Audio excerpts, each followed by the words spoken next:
reality for most organisations and business leaders is that the cost of delivery is going up. Regardless of what industry you're in, it's likely that you're experiencing higher costs, whether that's been higher salary levels or higher cost of materials or delivery, the cost of services from your providers. There is little we can do to control those external drivers of inflation, but what we can do as business leaders is to look for where are there the opportunities for cost saving. And what I'd encourage you to do is to look at the waste in your organisation. Now, I'm not necessarily immediately encouraging you to start to look around your team and decide whether or not there are roles that need to go. What I would say to you is, in most businesses I work with, there is going to be waste in terms of how we leverage the existing capacity within our organisations. So of course that might be how we spend our time.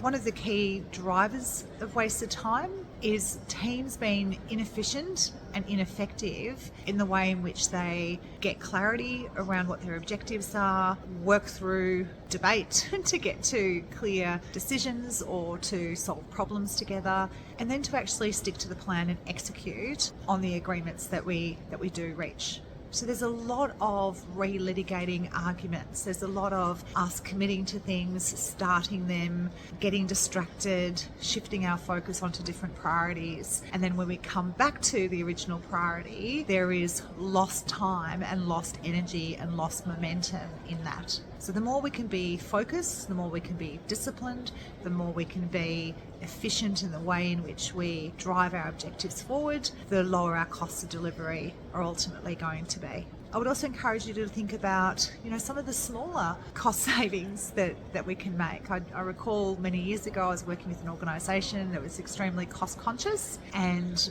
one of the things that our global CEO encouraged us to do was to really question whether or not we needed to press the print button. To really question whether or not we needed to go and get a new manila folder out of the cupboard and start it with a nice fresh new one, or whether or not we could actually just cross out the label and rewrite something on it and reuse it.